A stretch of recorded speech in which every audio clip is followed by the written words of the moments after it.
we're going to take in hundreds of billions of dollars in tariffs, and we're going to become so rich, you're not going to know where to spend all that money. I'm telling you, you just watch. Right now we have this situation whereby major macroeconomic events are either driving primarily or at least contributing in a big way to everything that's happening right now in crypto, as far as market sentiment, as far as prices that have just taken this beating. And that's why every announcement of tariffs or all these potential trade wars coming from the US is really spooking the markets, crypto and other markets actually as well. The macro for crypto is still very strong actually. And actually I would contend that's very obvious, because if we look at the government right now, the Trump administration, this is by far the most pro-crypto government in US history that we've ever seen. A Bitcoin reserve is also here. So despite the fact that it hasn't impressed us just yet, that is very, very good news fundamentally, of course. The reality that we're seeing, however, is that crypto does not operate in a vacuum. And what economies do, particularly places like the US or China, these are major players that really affect everything else. This week, there are some announcements that are going to likely add even more volatility to the market. And most of these are related to employment and inflation statistics. So they could be a preview into how Trump's policies are affecting the overall economy in the United States. First of all, tomorrow on Tuesday, we're going to have the JOLTS job openings report. This is like a net jobs number month to month. JOLTS, JOLTS, stands for Job Openings and Labor Turnover Survey. This just boils down to the net addition or subtraction of jobs, whether by quitting, firing, layoffs, hiring.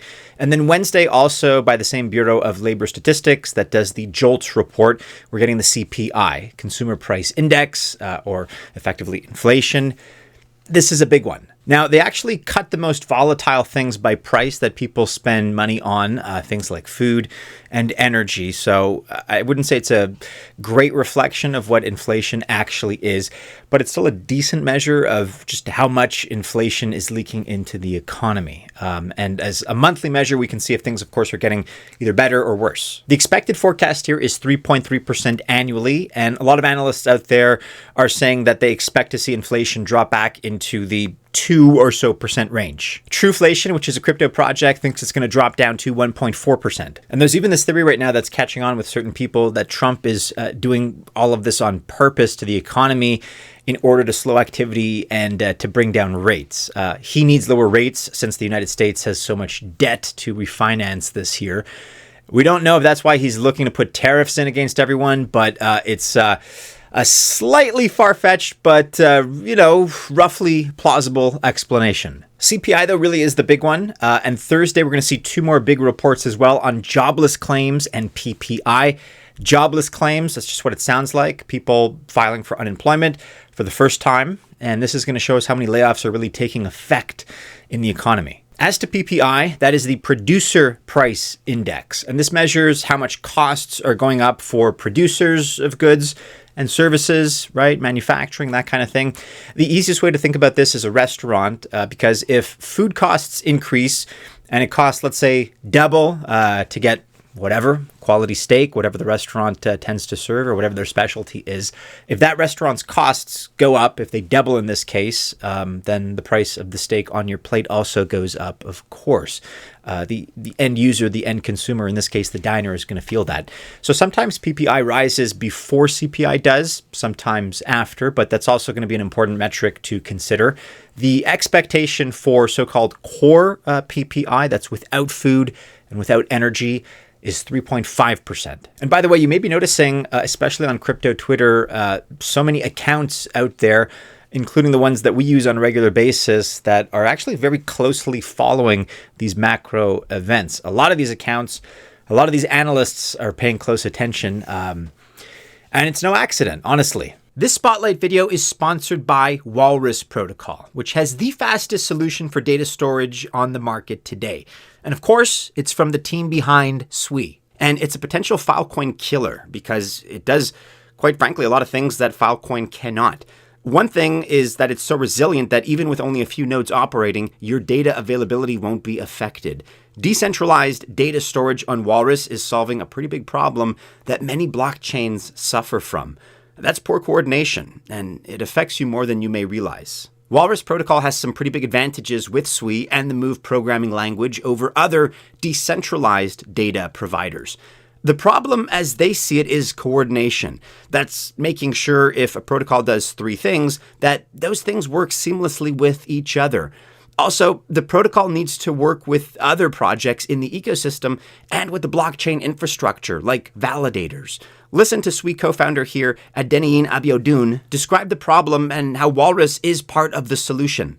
The best platform for you to use to solve your coordination problem, because it comes with a lot of features that you already need out of the box, is Sui. And that's not just because, you can write a smart contract and it does stuff. That's one thing, of course, right?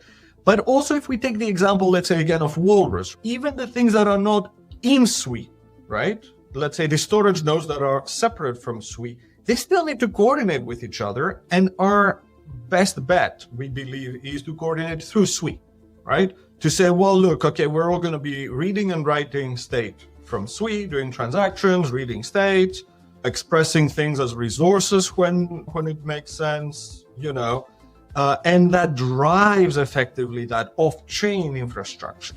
Right now, Walrus is finishing up its testnet. The mainnet and the WAL token launch are coming soon. If you want to stay updated on the latest testnet progress and other news, make sure to follow Walrus Protocol's X account and all the other appropriate socials. We also have another piece to add to the situation here, another variable to consider, a negative one, unfortunately, I'm not going to lie. That is token unlocks. And these are likely going to add to the volatility of the situation here. Big names like Aptos, SEI, and Arbitrum have between $12 million and $40 million in unlocks coming up very quickly in the next 6 days. The total is a little more than $142 million.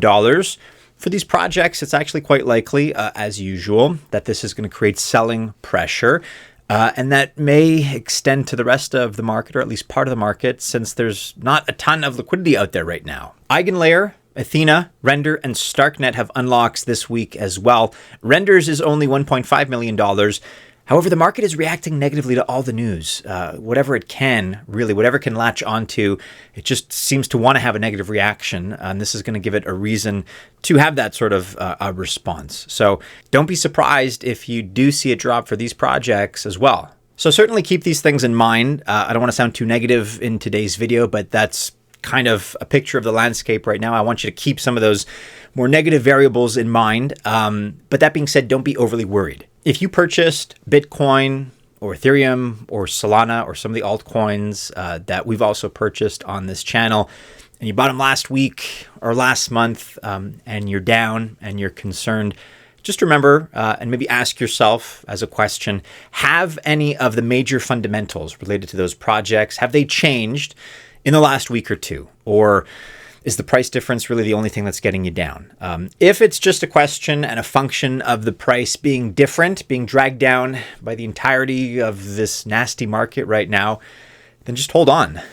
Because again, volatility is volatility.